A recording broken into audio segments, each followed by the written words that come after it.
KBS 뉴스 930입니다. 어제 퇴근길에 갑자기 많은 눈이 쏟아지면서 시민들이 큰 불편을 겪었습니다. 오늘 출근길에도 도로 곳곳이 빙판길이었는데요. 취재기자 연결해서 지금은 어떤지 알아보겠습니다. 추재훈 기자, 지금 도로 상황은 어떻습니까? 네, 어제 저녁 6시쯤 서울 전역 등 수도권에 내린 대설주의보가 2시간 만에 해제는 됐지만 눈이 많이 쌓이면서 오늘 아침 출근길 혼란까지 이어졌습니다.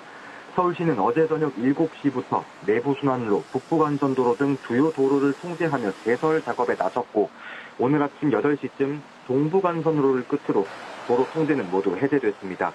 하지만 어제 저녁부터 새벽까지 도로가 얼거나 교통사고로 도로 통행이 막히면서 정체가 극심한 곳도 있었습니다. 밤사이 일부 구간에서는 차들이 장시간 고립됐고 고립 시간이 길어지면서 운전자들이 차를 도로에 놔둔 채 빠져나가기도 했습니다. 버스가 고장나거나 차가 미끄러지는 경우도 잇따랐습니다. 오늘 아침 출근길에도 차들이 제속도를 내지 못하고 서행하면서 도로 혼잡이 빚어지기도 했습니다. 서울시는 오늘 출근 시간에 지하철 운행을 20회 추가로 늘리고 버스 집중 배차 시간도 30분 연장했습니다. 오늘 아침 9시 기준 서울 기온은 영하 6도로 골목길엔 눈이 남아있거나 살얼음, 빙판길이 만들어져 있으니 오전에 출근하시는 분들은 미끄럼 사고 나지 않도록 주의하셔야겠습니다. 지금까지 사회부에서 전해드렸습니다. 앞서 보셨듯이 눈이 얼어붙으면서 극심한 정체가 빚어졌고 시민들은 새벽까지 도로에 고립되는 큰 고통을 겪었습니다. 혼란스러웠던 수도권의 모습, 최민영 기자가 보도합니다. 서울 내부순환로 진입 구간에 경찰차 한 대가 도로를 가로막고 서 있습니다. 어제 저녁 내린 눈으로 도로가 막히면서 제설 작업이 어려워지자 경찰이 통행을 막았습니다. 제설이 안 돼 있으니까 위에 올라가면은 제 차도 다 미끄러지겠죠. 제설차들이 갇혀가지고 지금 제설이 못한다고 하더라고요. 어제 저녁 내린 눈이 도로에 그대로 얼어붙으면서 수도권 곳곳에선 차들이 꼼짝 못하는 상황이 벌어졌습니다. 경기 수원에서 회사 셔틀버스를 타고 서울 사당역으로 향하던 한 20대 직장인은 과천의왕 고속도로에 3시간가량 갇혀 있다가 걸어서 탈출했습니다. 자고 일어나니까 9시쯤 됐더라고요. 원래 1시간 정도 걸리는데 조금씩 가는 것도 아니고 아예 안 움직이더라고요. 수십 명의 시민들과 가장 가까운 지하철역 방향으로 1시간가량 무작정 걷고서야 고속도로를 빠져나올 수 있었습니다. 어젯밤 11시쯤 분당 내곡고속도로 서울 방향 도로에서는 버려두고 간 차량이 곳곳에서 발견됐습니다. 이제 시동도 끄는 상태로 이렇게 조금 방치되어 있는 차들도 있었고, 견인해 가는 차들도 있었고, 한 열 몇 대가 그렇게 돼 있어서 되게 좀 아수라장이었어요. 오늘 자정쯤 서울 서초구 교대역 인근에서 인천으로 가는 광역버스를 탄 30대 직장인은 터널에 1시간가량 갇히는 끔찍한 경험을 했습니다. 12시에 탄 사람들이 만차로 지금 새벽 4시 40분이죠. 근데 집에 다 도착을 못했어요. 여기 있는 동안에 제설 차량이라든지 경찰차라든지 뭔가 이게 조치가 취해져 있는 그런 거를 하나도 못 느꼈어요. 어제 저녁 7시 서울 서초구에서 경기 광주시로 퇴근하던 한 시민은 광역버스에서 새벽 3시가 넘어서야 내릴 수 있었습니다. 이 시민은 지난 겨울에도 눈 내린 도로에 새벽 5시까지 갇혀 있었는데 상습 결빙 구간인 곳에 왜 또 갇혀야 하는지 이해할 수 없다고 토로했습니다. KBS 뉴스 최민영입니다. 내란 전담재판부 설치법과 관련해서 천대엽 법원행정처장이 사법부 독립이 역사의 뒤안길로 사라질 수 있다고 우려했습니다. 오늘은 전국 법원장들이 모여서 이를 논의합니다. 신현욱 기자가 보도합니다. 천대엽 법원행정처장은 내란 전담재판부가 설치되면 사법부 독립이 침해될 수 있다고 우려했습니다. 특정한 사람이나 사건만을 위한 재판부를 구성하는 건 헌법에 어긋난다는 설명입니다. 87년 헌법 아래에서 누렸던 상권분립, 사법부 독립, 이것이 이제 역사의 뒤안으로 사라질 수도 있다. 특히 법무부 장관과 헌법재판소장이 전담재판부 구성에 개입하는 법안을 문제 삼았습니다. 수사권과 행정권을 대변하는 법무부가 재판부에 개입하는 건 사법권 침해라는 것. 그러면서 검찰 책임자가 대통령이 됐다가 위헌적인 비상계엄을 했다고도 말했습니다. 법안에 대해서 위헌 심판을 맡게 될 건데 심판이 선수 역할을 한다는 것은 이것은 시합의 룰이라든지 재판의 룰에 근본적으로 모순되는. 그러면서 현재 진행 중인 내란 재판이 위헌 시비로 중단될 수도 있다고 우려했습니다. 대한변호사협회와 한국여성변호사회 역대 회장들은 성명을 내고 내란 전담재판부가 공정한 재판을 받을 국민의 기본권을 침해한다고 비판했습니다. 판검사가 법을 왜곡 적용하면 처벌받게 하는 법 왜곡죄에 대해선 정치적 사법 통제를 불러올 위험한 도구가 될 것이라고 우려했습니다. 법원장들도 오늘 전국 법원장 회의를 열고 내란 전담재판부 설치와 법 왜곡죄 도입에 대해 논의합니다. 오는 8일에는 각급 법원 대표들 모임인 전국 법관대표회의가 열립니다. KBS 뉴스 신현웅입니다. 충남 태안해역에서 선원 7명을 태운 어선이 전복됐습니다. 조금 전 실종 선원 1명이 추가로 숨진 채 발견되면서 지금까지 3명이 숨지고 1명이 실종됐습니다. 이현경 기자입니다. 거센 파도 위로 어선 한 척이 뒤집힌 채 선체의 일부만 드러나 있습니다. 해경 구조대원들이 선원들을 발견하고 가까이로 다가갑니다. 현재 전복 선박 보안 구조대. 어제 오후 6시 20분쯤 충남 태안군 천리포 인근 해상에서 9.77톤급 어선 한 척이 전복됐습니다. 사고 당시 태안 해상에는 강한 바람과 높은 파도 탓에 강풍과 풍랑 예비특보가 함께 내려진 상태였습니다. 이 어선에 탄 인원은 선장을 포함해 모두 7명. 이 가운데 3명이 숨지고 1명이 실종됐습니다. 무사히 구조된 3명은 저체온증 외에 생명에 지장이 없는 상태입니다. 해경은 경비 함정 10척과 헬기 1대 등을 동원해 실종된 나머지 1명을 찾기 위한 수색 작업을 이어가고 있습니다. 수색 과정에서 해경 구조대원 1명이 저체온증을 호소하며 병원으로 옮겨지기도 했습니다. 해경은 해당 어선이 기상 악화로 전복된 것으로 보고 구조를 마친 뒤 자세한 사고 경위를 조사할 예정입니다. 사고가 나자 김민석 국무총리는 함정과 항공기 등을 총동원해 최우선으로 인명을 구조하라고 긴급 지시했습니다. KBS 뉴스 이연경입니다. 이번 정보 유출 사태 이후 쿠팡을 탈퇴하려는 사람들이 적지 않습니다. 그런데 탈퇴 절차가 너무 복잡해서 포기하는 경우가 많은데요. 가입은 쉽게, 탈퇴는 어렵게 만드는 이런 눈속임 상술이 소비자 선택권을 침해하고 있습니다. 김민경 기자입니다. 쿠팡 회원 탈퇴를 위해 앱에 접속했습니다. 그야말로 미로찾기. 겨우 들어가니 앱에선 불가능, PC 버전으로 이동하라고 합니다. PC 버전에서도 본인 인증, 이용 내역 확인을 거쳐 객관식, 주관식 설문에까지 답해야 비로소 탈퇴 신청 버튼을 누를 수 있습니다. 유료 와우 서비스 가입자는 더 복잡합니다. 멤버십 해지 절차를 따로 밟은 뒤에야 탈퇴 신청이 가능합니다. 해지 요청을 한다고 해도 거기서 이 사람들이 다시 왜 와우 회원이 되게끔 하는 광고성 광고들을 쭉 보여줘요. 멤버십 기간이 남았으면 유선 통화가 필요하다며 고객에게 전화할 것을 요구합니다. 자기네들 프라핏을 어쨌든 그거를 보존하기 위해서 탈퇴 절차를 엄청 지연시키고 있는 거잖아요. 해지나 탈퇴 과정을 일부러 지나치게 복잡하게 만들어 탈퇴를 가로막는 이른바 다크 패턴. 쏟아진 소비자 불만에 국회에서도 질책이 나왔습니다. 전 대다수 99%는 거의 전 탈퇴가 불가능할 거라고 생각합니다. 이런 게 다크 패턴이 아니면 뭡니까? 쿠팡은 지난해 4월에도 멤버십 가격을 58%나 올리면서 동의를 유도하는 버튼만 유독 눈에 띄게 배치해 눈속임 상수를 지적받았습니다.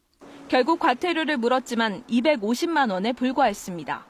이달부터는 눈속임 상수를 그만두겠다며 정부와 자율규약도 맺었지만 말뿐이었습니다. 방송미디어통신위원회는 쿠팡 탈퇴 절차에 대한 긴급 사실조사에 착수했고 공정거래위원회도 확인 절차에 들어갔습니다. KBS 뉴스 김민경입니다. 형님 아우하며 인사청탁 문자를 주고받은 김남국 대통령실 비서관이 사퇴하고 또 청탁을 한 민주당 문진석 의원은 SNS로 사과했습니다. 국민의힘은 인사농단이라며 문자에 언급된 김현지 부속실장에 대해 공세를 집중했습니다. 오대성 기자입니다. 지난 2일 본회의장에서 포착된 문자메시지. 민주당 문진석 원내수석 부대표가 같은 대학 출신 인사를 추천하자 대통령실 김남국 비서관이 훈식이 형이랑 현지 누나한테 추천하겠다고 답합니다. 대통령실 구두 경고를 받은 김남국 비서관은 논란 이틀 만인 어제 사직했습니다. 상당히 좀 강한 질책이 있었습니다. 국정에 좀 부담을 주는 부분에 대한 우려에 대해서 본인이 직접 사의를 표명하고 두문불출하던 문 원내수석 부대표도 SNS로 사과했습니다. 입이 10개라도 할 말이 없다. 부적절한 처신에 송구하다고 밝혔습니다. 민주당은 청탁 논란에 매우 부적절하다면서도 당 윤리감찰단이 조사할 사안은 아니라고 했습니다. 논의된 거에 없다고 제가 말씀을 드렸습니다. 거치 관련해서는 따로 논의된 건 없습니다. 권력형 인사농단이라며 연일 공세인 국민의힘은 김현지 부속실장을 정조준했습니다. 원조 친명 인사들조차 김현지 실장에게 한 수 접고 인사 청탁을 해야 할 정도이라면 그 위세가 어느 수준인지. 김남국 비서관 사퇴는 꼬리 자르기일 뿐 문자에 나온 강훈식 비서실장과 김 부속실장이 책임지고 물러나라고 요구했습니다. 당사자들을 고발하는 한편 국회 청문회 등 모든 수단을 동원해 인사농단의 전모를 규명하겠다고 밝혔습니다. KBS 뉴스 오대성입니다. 징역 15년이 구형된 김건희 여사가 다시 소환돼 조사를 받았습니다. 특검은 각종 고가 물품 수수 의혹을 집중 추궁했습니다. 또 박성재 전 법무부 장관을 통해 수사를 무마하려 했다는 의혹에 대해서도 조사 중입니다. 보도에 허지연 기자입니다. 8번째 특검 소환 조사를 받은 김건희 여사. 이번엔 영부인 시절 받은 각종 고가 물품에 대한 조사가 이루어졌습니다. 반 클리프 아펠 목걸이, 화쉐론 콘스탄틴 시계, 금 거북이 등 금품 수수 의혹에 대한 조사를 진행하고 있습니다. 특검팀은 40여 쪽 질문지를 준비해 김 여사가 선물을 받고 인사나 사업 혜택을 줬는지 추궁했습니다. 김 여사는 모든 질문에 답하지 않았습니다. 특검팀은 김상민 전 검사가 이완 화백 그림을 주고 공천을 청탁했다는 의혹에 대해선 당시 공천을 거부한 한동훈 전 국민의힘 대표를 오는 10일 조사할 예정이라고 밝혔습니다. 다만 한 전 대표는 응하지 않겠다는 뜻을 밝혔습니다. 수사 종료를 20여일 앞둔 특검팀은 오는 11일 김 여사를 다시 불러 김기현 의원 배우자가 건넨 고가 가방 등 나머지 금품 수수 의혹과 관저 이전 특혜, 종묘 차담회, 해군 선상파티 의혹 등을 조사합니다. 17일에는 윤석열 전 대통령을 소환합니다. 두 사람이 공모해 대가성 있는 뇌물을 받은 건지 확인하는 게 관건입니다. 내란 특검팀은 박성재 전 법무부 장관을 재차 소환했습니다. 김건희 여사 사건 무혐의 처분받도록 영향력 행사했습니까?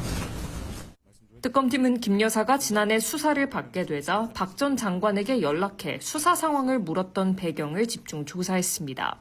특히 이후 검찰 간부 물갈이 인사를 단행하고 김 여사 사건을 무혐의 처분하는데 윤 전 대통령이 영향력을 행사했는지 들여다보고 있습니다. KBS 뉴스 허지영입니다. 이재명 대통령이 오늘 용산 대통령실에서 손정희 소프트뱅크 그룹 회장과 만나 인공지능과 반도체 분야 협력 등에 관해 논의할 예정입니다. 이 대통령은 이 자리에서 한국의 AI 3대 강국 추진 방향을 설명하고 국내 AI 인프라 사업에 대한 지원을 당부할 것으로 예상됩니다. 이와 함께 소프트뱅크가 추진하고 있는 전 세계 AI 인프라 구축 사업 스타게이트 프로젝트에 대해서도 의견을 교환할 것으로 보입니다. 10월 경상수지가 30개월 연속 흑자를 기록했지만 추석 연휴 효과로 흑자 규모는 줄었습니다. 한국은행이 오늘 발표한 국제수지 잠정 통계에 따르면 10월 경상수지는 68억 1천만 달러 흑자였습니다.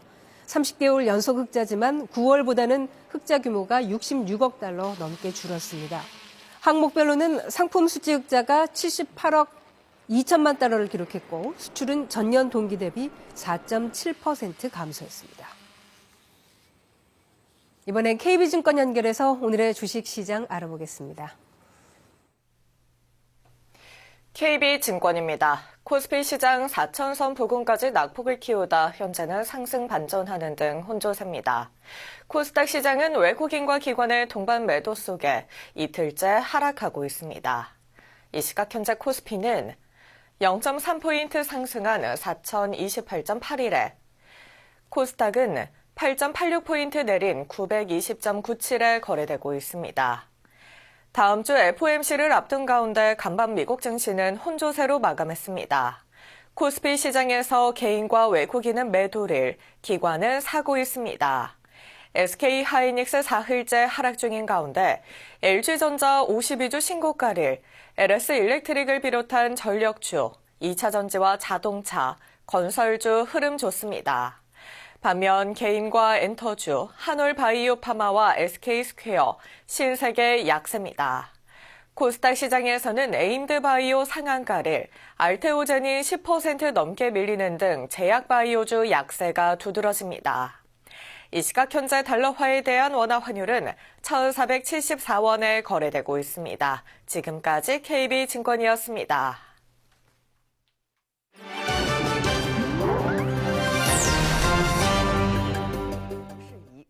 중국 후베이성의 한 초등학교에선 전교생이 운동장에 누워 일광욕을 즐기는 특별한 휴식 시간을 마련했습니다. 우한시 량다오제 초등학교 운동장. 따뜻한 햇살 아래 1,000명이 넘는 전교생이 모였습니다. 아이들이 모두 누워 팔다리를 쭉 뻗고 스트레칭을 하거나 뒹굴거리며 여유로운 시간을 보냅니다. 흐린 날엔 실내 놀이로 바뀝니다. 베개 싸움이나 징검다리 건너기 같은 놀이로 대체해 비가 오나 눈이 오나 매일 놀 수 있는 시간이 마련돼 있습니다. 毕业的家长都跟我发来信息说错过了这样的一些新奇的活动，有点遗憾。还没有把娃儿送过来的家长跟我说，哎呀，他都期待进入我们学校来进行这样的一些大课间的尝试。 이 학교의 특별한 휴식 프로그램은 학교마다 특색 있는 놀이 시간을 운영하도록 한 후베이성 교육당국 정책 때문입니다. 이 초등학교는 수업 시간을 5분씩 줄여 하루 40분의 특별 휴식 시간을 보장하고 있습니다. 추위에도 사람이 끊이지 않는 미주리주의 한 크리스마스 트리 농장. 브룩스 자매는 올해는 인조트리가 아닌 생나무 트리를 만들기 위해 나무 농장을 찾았습니다. Like this is going to be our new tradition. Like my sister and I are going to bring our kids here, and it's just going to be fun. 연말 분위기가 무르익으면서 농장에는 가족 단위 방문객들이 몰리고 있습니다. 미국에서 유통되는 인조트리의 80% 이상이 중국산인데 관세 영향으로 가격이 오르면서 올해는 직접 고르는 생나무트리 인기가 더 높아진 겁니다. 이 농장은 나무를 선택한 고객이 원할 경우 직접 베어갈 수 있도록 하기도 했습니다.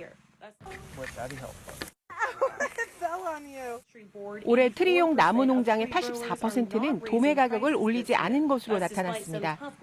인조 트리보다 북미산 생나무 트리를 부담 없이 집에 들이길 바란다는 게 농장 측 설명입니다. 일본에서는 해마다 5, 6%의 아기들이 임신한 지 37주 미만에 미숙아로 태어나는데요. 이들에 관한 사진전이 열려 화제가 되고 있습니다. 지바현의 한 병원에서 열린 미숙아 사진전. 태어났을 당시의 체중과 출산 직후 사진, 잘 자란 모습이 함께 담겨 있습니다. こうやって展示されてるのを見ると、自分一人じゃないんだなっていう心強さはあります。 사진전을 기획한 이가라 씨입니다. 미숙아 보호자 단체를 만들어 지난해부터 관련 사진전을 열고 있습니다.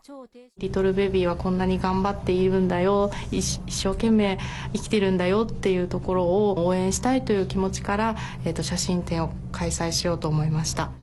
이가라 씨 자신도 아들을 654g의 미숙아로 출산했는데요.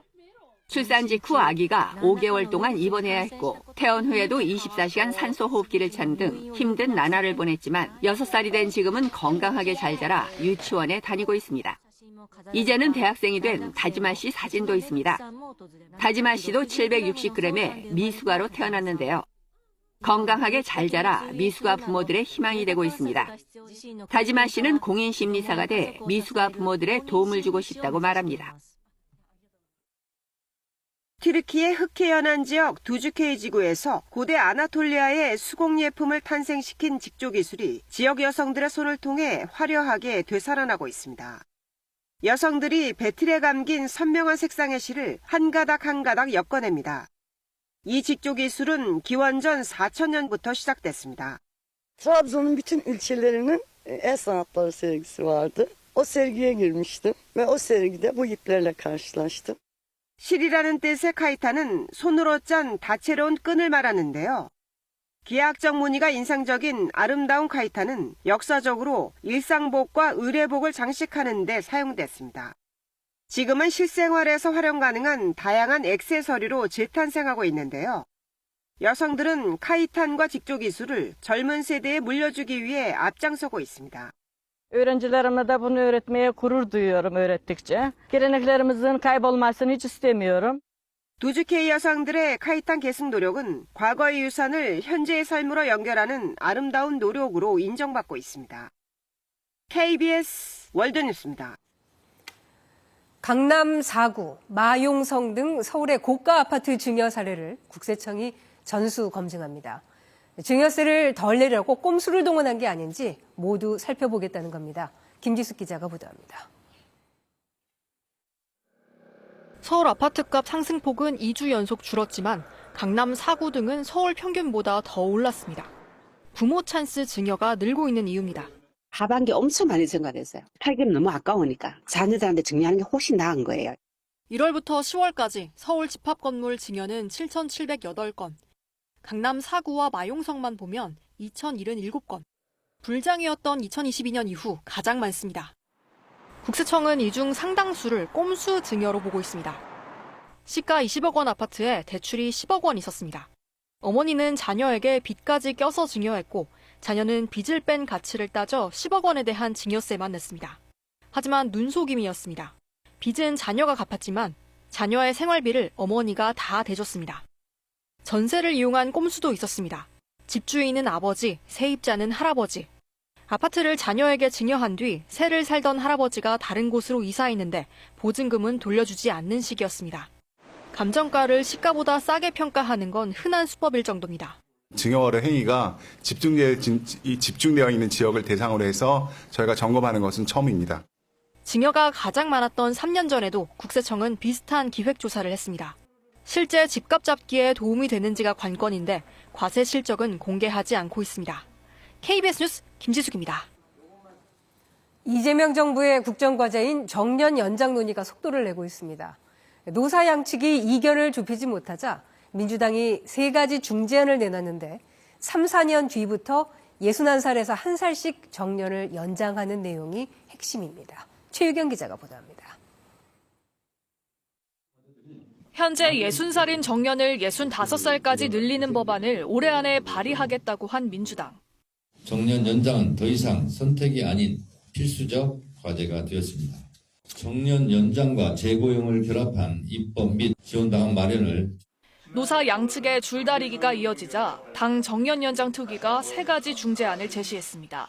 1안은 2028년부터 2년마다 1살씩, 2안은 2029년부터 2, 3년마다 1살씩, 3안은 2029년부터 3년마다 1살씩 늘리는 방안입니다.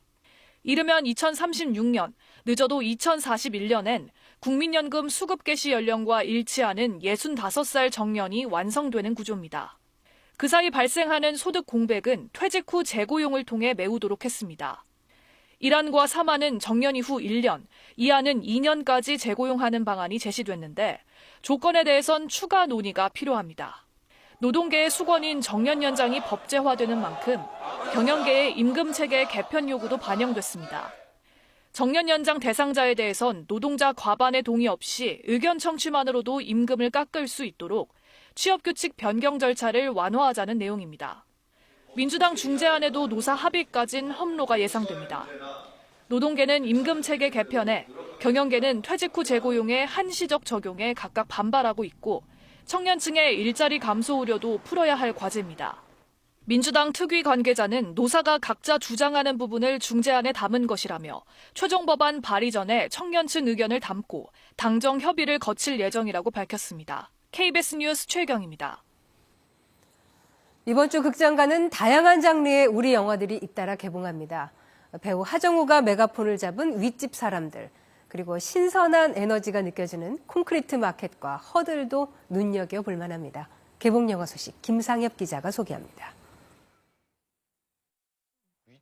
걔네들이 매일 밤 쿵쾅대는 거, 그 예의가 있는 사람들이면 한우 12마리를 우리한테 보내야 되는 거 아니야? 매일 밤 층간소음으로 고통받는 아랫집 부부가 문제의 윗집 부부를 집으로 초대하고 마음에 드세요? 네, 너무 무던하면서도 홍수적으로 지리네요. 그게 홍수질입니다. 대담하고 솔직한 대화는 예상치 못한 제안으로 이어집니다. 정말 말맛이 있고 딱 관객의 귀에 꽂힐 수 있는 대사들이 무엇이 있을까에 대해서 많이 연구를 했었던 것 같아요. 런던 아시아 영화제에서 하정우의 센스와 감각이 완벽히 녹아있다는 호평을 받았습니다. 쓸데없는 거 말고 통조림을 가져오라고, 통조림. 대지진이 일어난 뒤 유일하게 남은 아파트에선 현금 대신 통조림이 거래되고 쟤네는 뭐예요? 악상용의 전 수금지요. 통조림을 훔치려던 히로는 우연히 상인 회장의 비밀을 알게 돼 쿠데타를 준비합니다. 우리가 이 시장의 주인이 되고 싶다는 생각 한 번도 안 해봤냐고. 어른이 빌런인 세상에서 어떻게 자신만의 방법으로 성장하는지, 히로는 자기의 소중한 걸 지키기 위해서 물불을 가리지 않는. 육상 허들 유망주 서연. 제가 보호자예요. 그거 제가 쓸게요. 미성년자는 서명 자체가 안 되거든요. 쓰러진 아빠의 병원비 마련을 위해 실업팀 입단을 조건으로 돈을 빌리지만 내가 허들을 넘는 속도보다 불행히 나를 넘어가는 속도가 빨랐다. 벼랑 끝에 몰려 돌이킬 수 없는 선택을 하게 됩니다. 이 허들보다 높게 느껴지는 현실을 항상 이제 매번 뛰어넘으면서 살아야 되는 거는 모든 세대에게 공감이 되는 부분이 아닐까 싶고요. 이 시대의 청춘들에게 보내는 따스한 위로가 진한 여운을 남깁니다. KBS 뉴스 김상혜입니다. 어제 서울에는 첫눈이 내렸습니다. 첫눈부터 많은 눈이 쏟아져 이번 겨울 들어 처음으로 대설주의보가 내려지기도 했습니다. 오늘 아침 영하의 추위 속에 어제 내린 눈이 그대로 얼어 길이 빙판으로 변했고 도로 곳곳에는 살얼음이 낀 곳이 많습니다. 오늘은 안전사고가 없도록 각별히 더 주의하셔야겠습니다. 오늘까지는 평년 이맘때보다 춥겠습니다. 내일부터 평년 기온을 회복하면서 추위는 점차 풀리겠습니다. 서울의 아침 기온 오늘은 영하 6.9도였지만 내일은 영하 1도, 모레 일요일은 영상 3도까지 오르겠습니다. 눈 소식이 없는 동해안과 대구, 부산, 울산에는 건조 경보나 주의보가 계속되겠고요.